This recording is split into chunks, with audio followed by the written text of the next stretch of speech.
Hello family, आपका हमारे channel में बहुत बहुत स्वागत है। फ्रेंड्स, आज मैं 10 बातें आपको बताने वाली हूँ, वो भी बहुत ही अमेजिंग और बहुत ही अच्छा, वो भी आप 1 से लेकर 9 मंथ के बारे में बताने वाली हूँ। तो सबसे पहले जानते हैं, फर्स्ट ट्राइमेस्टर में अगर आप हैं तो आपको इस समय नींद बहुत ज़्यादा लगेगा, बहुत ज़्यादा नींद आएगी, बहुत ज़्यादा आपको थकान होगी। क्यों होगी? देखिए फ्रेंड्स, क्या होता है कि 1 से लेके 3 मंथ में आपका शिशु का स्ट्रक्चर पूरी तरह से तैयार हो जाता है। और आपको पता है कि जब एक स्ट्रक्चर तैयार होता है तो आपको पता होना चाहिए कि जब एक स्ट्रक्चर तैयार होता है तो उसमें कितनी जो है मेहनत लगती है।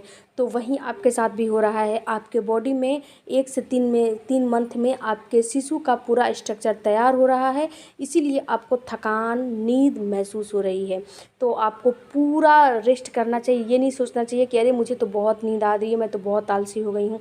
नहीं, देखिए क्या होता है कि 1 से 3 मंथ आपके शिशु का पूरा स्ट्रक्चर जब तैयार हो जाता है तो उसके बाद उसकी केवल साइज बढ़ती है, उसके ऊपर डेवलपमेंट होता है। उसका कभी आँखों की डेवलपमेंट होगी, कभी हड्डियों की डेवलपमेंट होगी, लेकिन जो स्ट्रक्चर बनता है वो 1 से फर्स्ट ट्राइमेस्टर में ही बनता है। तो आपको ये बातें समझनी बहुत ज़रूरी है कि इस समय आपकी बॉडी थकती है, जो आपके बॉडी की सारा सिस्टम है उसको तैयार करने में लगती है। तो इस समय आपको मतलब एनर्जी भी लूज़ महसूस होगी। तो आपको पूरा भरपूर रेस्ट करना चाहिए। रात को 10 से लेके 5 बजे तक की पूरी नींद लेनी चाहिए। सुबह में भी अगर आपकी बॉडी डिमांड कर रही है सोने को तो सुबह में भी 1 से 2 घंटे आप सो सकती हैं, कोई दिक्कत नहीं है। इसके अलावा आपको इस समय लूज़ कपड़े पहनने चाहिए। लूज़ का मतलब होता है बहुत टाइट नहीं कपड़े पहनने चाहिए। कि कितनी महिलाओं को मैंने देखा है बहुत टाइट कपड़े पहन लेती हैं कि ऊपर का सांस ऊपर, नीचे का सांस नीचे रहता है। तो आपको ऐसे कपड़े नहीं पहनने चाहिए। आप जो अंडरगारमेंट्स इस्तेमाल करती हैं उससे 1 या 2 साइज आप इस समय बड़ा इस्तेमाल करना शुरू कर दें, ताकि आपके शिशु को देखिए इसमें क्या होता है ना कि ये जो 3 महीने होते हैं इसमें ब्रेस्ट की साइज़ भी धीरे धीरे बढ़ने लगती है, तो वो साइज़ दबे नहीं। तो एक थोड़ा सा आपको साइज़ भी थोड़ा सा बड़ा लेना चाहिए जो अंडरगारमेंट्स इस्तेमाल कर रही हैं। इसके बाद जो कपड़े पहन रही हैं वो खुले होने चाहिए, ताकि आपके बॉडी को भी थोड़ा सा खुला चाहिए, ब्लड सर्कुलेशन लेने में, हर चीज़ काम करने में। इसके बाद देखिए क्या होता है, अब आती है डाइट की बारी। तो देखिए इसमें क्या है कि इसमें आपको पानी तो सबसे पहले पूरी भरपूर मात्रा में पीना है। क्यों पीना है? देखिए इस समय अगर आपके शिशु को सेक की कमी हो जाएगी, जो एमनियोटिक फ्लूइड होता है उसकी कमी हो जाएगी, तो आपका शिशु ड्राई होने लगता है, सूखने लगता है। तो आपको पानी पूरी भरपूर मात्रा में पीना ही पीना है। इसके अलावा आपको खाने में जो डाइट आप ले रही हैं, इस समय देखिए उल्टी की समस्या बहुत ज़्यादा होती है। उल्टी, नोज़िया, वोमिटिंग की समस्या बहुत ज़्यादा होती है। तो इस समय आपको क्या करना है, इस समय आपको छोटा छोटा मील लेना है। जैसे कि आपने डिनर किया, उसके बाद आपको बहुत छोटा, जैसे 3 रोटी का भूख है तो 1 रोटी खाइए। इससे क्या होता है ना कि जब छोटा छोटा मील लेंगी तो अच्छे से ये डाइजेस्ट होगा।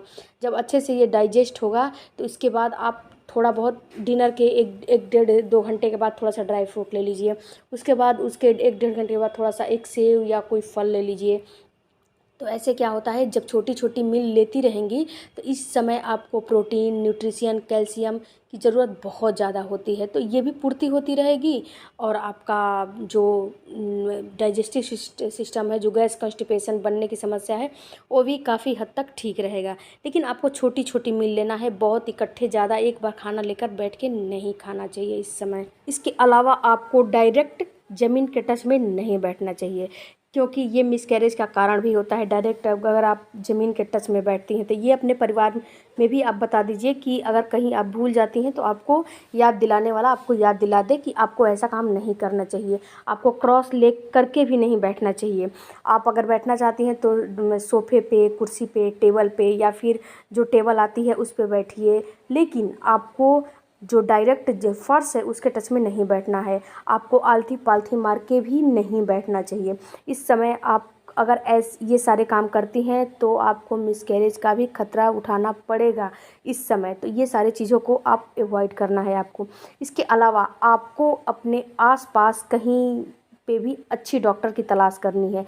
जिस हॉस्पिटल में उसका जो एवरेज है, वो डिलीवरी का एवरेज उस आपको देखना है कि इस हॉस्पिटल में कैसा डिलीवरी होता है। अगर नॉर्मल डिलीवरी होती है तो उस डॉक्टर की देखिए क्या अच्छी है कि नहीं है। अगर अच्छी है तो उससे आप अपनी प्रेगनेंसी के बारे में बात कीजिए, उससे अपना जो है ट्रीटमेंट इलाज जो है शुरू करवाइए।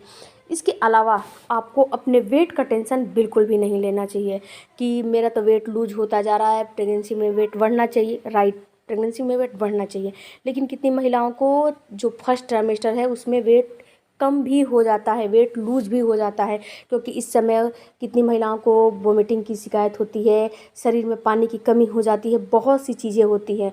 तो आपको वेट का टेंशन नहीं लेना है। वेट आपको इस समय नहीं बढ़ा तो अगले सेकेंड और थर्ड ट्राइमेस्टर में बढ़ जाएगा, लेकिन आपको वेट का टेंशन नहीं लेना है। आपको अपनी दिनचर्या में अच्छा डाइट में लेना है पूरा। और देखिए, आपको अगर वोमिटिंग की समस्या ज़्यादा हो रही है तो आप एक काम करिए। देखिए, वोमिटिंग की समस्या होती है तो बॉडी में पानी की कमी हो जाती है, और जब पानी की कमी हो जाएगी आपके बॉडी में तो आपका बच्चे के जो आसपास एमनियोटिक फ्लूइड होता है वो सूखने लगता है, तो आपका बच्चा ड्राई होने लगता है। तो इसके लिए आप क्या करें, ORS जो मार्केट में अवेलेबल है उसको WHO जो ORS है ना उसको ख़रीद लीजिए और उसको बना के रख लीजिए। आपको इसको आधे आधे घंटे पे आपको लेना है। इससे क्या होता है कि आपके बॉडी में ना साल्ट की कमी होगी, ना पानी की कमी होगी, किसी भी चीज़ की कमी नहीं होगी, ये होने नहीं देगा। और अगर मार्केट से नहीं लेना चाहते तो घर पे बना लीजिए, नमक, चीनी और पानी का घोल बना के आप रख लीजिए। इसको आप टाइम टू टाइम लेते रहिए। ये भी आपको काफ़ी, जो आपके बॉडी में पानी जो निकल रहा है ना उसको पूरा करने, उसका लेवल पूरा करने में आपकी हेल्प करेगा। फर्स्ट ट्राइमेस्टर में आपको किसी भी स्ट्रॉन्ग स्मेल से बचना चाहिए। जो परफ्यूम का स्मेल हो गया, लहसुन का हो गया, जिस चीज़ से भी आपको ऐसा स्मेल आ रहा है ना उससे आपको बचना चाहिए। इससे क्या होता है कि आपको तुरंत वोमिटिंग हो जाएगा, क्योंकि एक से जो फर्स्ट ट्राइमेस्टर होता है 1 से 3 महीने वो काफ़ी क्रिटिकल होता है। तो इन चीज़ों से भी आपको बचना चाहिए। इसके बाद आपको ब्रीदिंग एक्सरसाइज करना बहुत ज़रूरी है। देखिए, इस समय आपके बॉडी में बहुत सी हलचल होती है तो आप मानसिक रूप से परेशान भी रहती हैं, तो आपको अपने आप को खुश रखने के लिए थोड़ा सा बाहर जाके वॉक करना चाहिए, वो भी धीरे धीरे, ज़्यादा हम तेज़ गति में नहीं। ब्रीदिंग एक्सरसाइज करना चाहिए। भारी भरकम काम आपको नहीं करना चाहिए, हल्का फुल्का काम करना चाहिए। तेज़ तेज़ कदमों से भी नहीं चलना चाहिए आपको। ये सारी चीज़ें करेंगी, मेडिटेशन करना चाहिए, तो आपको अंदर से खुशी मिलेगी। आपका जो माइंड है वो भी अंदर से मतलब खुश रहेगा, ठीक रहेगा। ये नहीं रहेगा कि दिन भर स्ट्रेस रहेगा, टेंशन रहेगा, तनाव रहेगा। तो ये क्या चीज़ है, जब स्ट्रेस, टेंशन, तनाव रहता है ना तो ये जो हार्मोन आपके अंदर उत्तेजित होते हैं ना उसको ये डिस्कम्फर्टेबल कर देता है, बिगाड़ देता है। तो आपको थोड़ा बहुत एक्सरसाइज भी करना बहुत ज़रूरी है। और ये जो ब्रीदिंग एक्सरसाइज है ना इसका अभ्यास अगर आप अभी से करेंगी तो आपको ये डिलीवरी के वक्त काम आएगा, क्योंकि जब डॉक्टर बोलेगी पुश करने के लिए तो आपको अपने सांसों के ऊपर कंट्रोल रहेगा और आप अच्छे से पुश कर सकती हैं। तो आपको ये एक्सरसाइज ज़रूर करना चाहिए। आप अपने लिए, अपने शिशु के लिए हेल्दी डाइट लें, जिसमें कि अनाज, protein, nutrition, carbohydrate, vitamin C, vitamin D, हर चीज़ होना चाहिए। बैलेंस डाइट आपको लेना चाहिए जिससे कि शिशु का विकास अच्छे से हो और आपकी भी विकास अच्छे से हो। आई होप कि सारी जानकारी आपको अच्छी लगी होगी। तो चैनल को एक सब्सक्राइब, एक लाइक, एक कमेंट जरूर करिएगा। Bye bye.